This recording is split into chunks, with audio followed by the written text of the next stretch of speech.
Have you ever felt like you're just looking for a roadmap, some kind of guide for how to live a life that's more meaningful, more joyful, and just makes sense? Well, you're not alone. And it turns out a 17th century philosopher named Baruch Spinoza might have created the most complete guide you'll ever find. So let's dive into his radical plan for achieving true freedom. Spinoza starts with a feeling I think we all know, this sensation of being pushed and pulled by forces we can't quite grasp. Our emotions, our jobs, what other people think. It's this powerful image of being tossed about on the ocean, with no real control. And this, right here, is the question that drove his entire life's work. If we feel so powerless sometimes, are we really free? Or is that feeling of being in the driver's seat just an illusion? He was determined to find the answer. So first, Spinoza diagnoses the problem. He looked around and saw that most of us are living like slaves, not to some king or master, but to our own feelings, our own irrational impulses. Our starting point, he says, is a kind of bondage to our passions. Now, you have to understand, Spinoza himself was a total outcast. He got excommunicated, his books were banned, all for his radical ideas. But through it all, he was on this lifelong quest to find what he called the true good. A genuine, workable path to living a truly free life. So how do we get there? Well, Spinoza says before you start any journey, you need a map. We have to understand the fundamental nature of reality and our place in it. Now, this is going to sound a little abstract at first, but just stick with me, because once this clicks, everything else just falls perfectly into place. You know, if you could boil down all of Spinoza's complex philosophy into just 3 words, it would be these: being is one. He's making a huge claim here that everything in the universe, you, me, this planet, the stars, the laws of physics, it's all interconnected. It's all part of one single, unified whole. And he gets there through pure logic. He defines a substance as something that's totally independent, something that doesn't need anything else to exist. But think about it for a second. Is a person a substance? No, you need air, water, food. Is the earth a substance? No, it needs the sun. If you follow that logic all the way, only one thing fits the definition: the entirety of everything, nature itself. Here's an easy way to think about it. There's only one substance, that's nature, the whole shebang. We perceive this one reality through different attributes, like the world of our thoughts and the physical world we see. And everything in it, a specific tree, a person, even an idea, is just a mode. It's just a temporary shape that the one substance takes. And this leads him to his most famous and at the time most dangerous idea. God and nature are the exact same thing. Spinoza says, look, an infinite, all-powerful being can't be separate from its creation.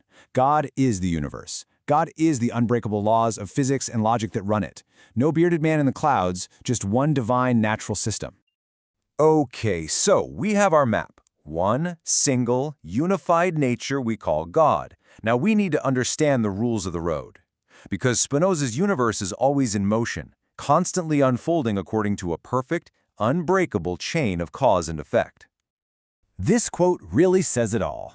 For Spinoza, nothing is random. Nothing happens by chance.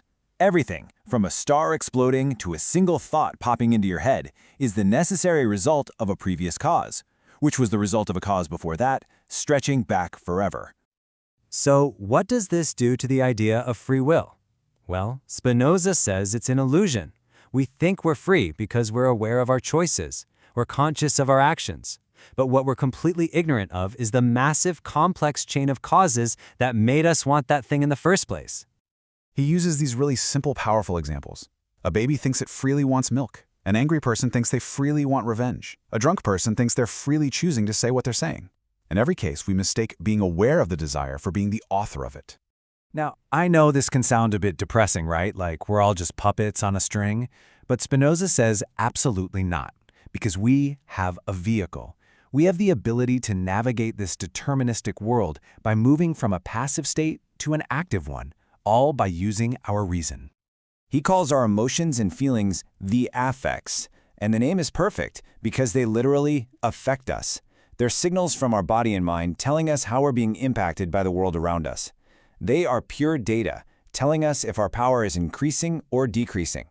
And he boils down all our complex emotions to just 3 basic types: joy, sadness, and desire. But his definitions are super precise. Joy isn't just happiness, it's the feeling of transitioning to a state of greater power and perfection. And sadness is the opposite. the feeling of moving to a state of lesser power. And this brings us to the most important distinction in his entire philosophy. When you're in a passive state, you're a slave. You're just pushed around by your emotions, totally clueless about why you feel the way you do. But when you become active, you become free. You use reason to understand the causes of your feelings, and you act based on real knowledge. Okay, so this is it, the destination. This is where all those big ideas about God and determinism come together to form a truly practical, powerful path to freedom in our everyday lives. Spinoza says that at the core of every single thing in existence, from a rock to a person, is a fundamental drive he calls conatus.